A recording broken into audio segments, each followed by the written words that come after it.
प्यारे प्रदेशवासियों, आज लॉकडाउन 3 का जो कोरोना के खिलाफ इस लड़ाई लड़ने के लिए एक बहुत महत्वपूर्ण निर्णय लिया गया था, उसका अंतिम दिन है। लेकिन उसके बावजूद भी हम इस बात को अनुभव कर रहे हैं कि पूरे देश भर में कोरोना वायरस के बहुत सारे मामले इन दिनों में आए हैं और इस बात को हमको भी स्वीकार करना होगा कि हिमाचल प्रदेश में भी पिछले कुछ दिनों से कोरोना वायरस के मामलों में बढ़ोतरी हुई है। ऐसे में आदरणीय प्रधानमंत्री जी ने सभी प्रदेश के मुख्यमंत्रियों से बातचीत करने के पश्चात एक निर्णय लिया है कि कोरोना वायरस के खिलाफ इस लड़ाई को और ज्यादा गंभीरता के साथ लड़ने की आवश्यकता है और लॉकडाउन अभी पूरे देश भर में समाप्त नहीं करना चाहिए, क्योंकि ऐसी परिस्थिति अभी तक नहीं आई है। लॉकडाउन 3.0 समाप्त हो रहा है और आप सबका उसमें बहुत बड़ा सहयोग रहा। कल से लॉकडाउन 4.0 की शुरुआत हो रही है और हिमाचल प्रदेश में हमने तय किया कि हम अभी भी कर्फ्यू ही लागू रखेंगे और ये कर्फ्यू, जहां हिमाचल प्रदेश की बात है, ये 31 मई तक जारी रहेगा। मैं आप सबका आभार व्यक्त करना चाहूँगा कि इस दौरान जहां हिमाचल प्रदेश में हमने कर्फ्यू लागू रखा था और उस कर्फ्यू का पालन करते हुए जो भी दिशा निर्देश प्रदेश सरकार और केंद्र सरकार से आप तक पहुंचे, आपने उनका पालन किया है।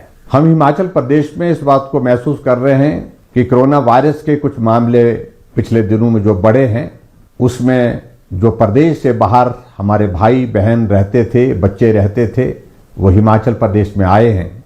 वो बहुत संकट के दौर में से गुजर रहे थे और स्वाभाविक रूप से जहां से उनका आना हुआ है, उन इलाकों में, उन प्रदेशों में कोरोना वायरस के मामले बहुत ज्यादा थे। ऐसे में ये संभावना व्यक्त की जा रही थी शुरू से ही कि कोरोना के मामले हिमाचल प्रदेश में और बढ़ सकते हैं और ऐसा हुआ भी। हिमाचल प्रदेश में कोरोना वायरस के जो मामले बढ़े हैं, उनकी संख्या अब 80 तक पहुंच गई है।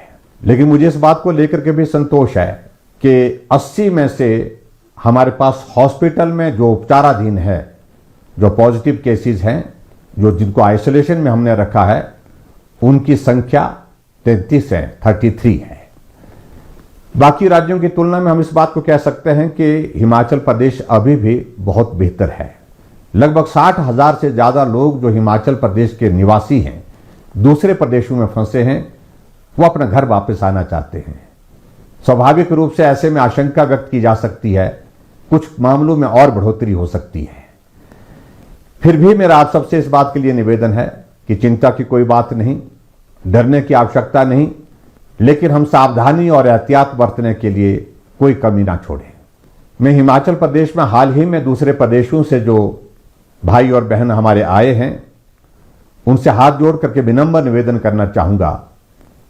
आप अपने घर आए हैं, आप घर में आने के पश्चात अब सुरक्षित हैं, लेकिन उसके बावजूद आप होम क्वारंटीन में हैं, तो होम क्वारंटीन के नियमों का पालन करें। परिवार वालों से भी इस बात के लिए आग्रह करें कि वो भी नियमों का पालन करें। अगर इंस्टीट्यूशनल क्वारंटाइन में हैं, तो उसमें भी आप नियमों का पालन करें। आपके सहयोग की बहुत बड़ी आवश्यकता है। हिमाचल प्रदेश के सभी भाइयों और बहनों की जीवन की रक्षा हमारी जिम्मेवारी है। हम उस जिम्मेवारी का निर्वहन कर रहे हैं और मुझे पूरा भरोसा है, पूरा विश्वास है, आप इस संकट की घड़ी में हमारा सहयोग करेंगे।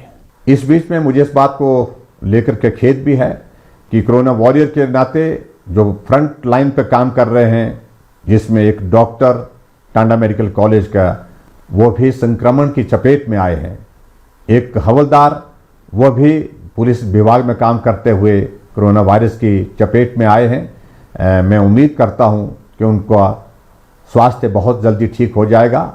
मैंने उनसे बात करने की भी कोशिश की, वो दोनों स्वस्थ हैं और उम्मीद करता हूं आने वाले समय में वो ठीक होकर के बाकी लोगों का भी हौसला बढ़ाने में मददगार होंगे।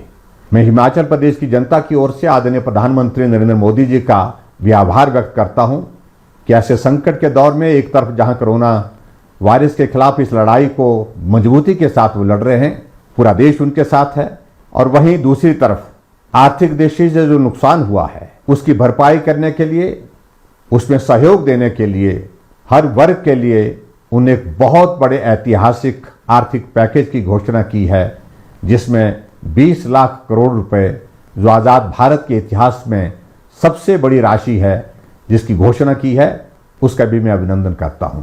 एक बार फिर से मैं सभी हिमाचल वासियों का आभार व्यक्त करता हूं, जिन लोगों ने अपने सीमित साधनों के बावजूद हर तरह से मदद करने की कोशिश की है। इस संकट के दौर में चाहे वो मास्क बनाने की बात है, चाहे वो राशन देने की बात है, चाहे वो भूखे को भोजन देने की बात है, हर जगह मदद करने की कोशिश की है। उसके लिए भी मैं हिमाचल प्रदेश के सभी भाई बहनों का आभार व्यक्त करता हूँ।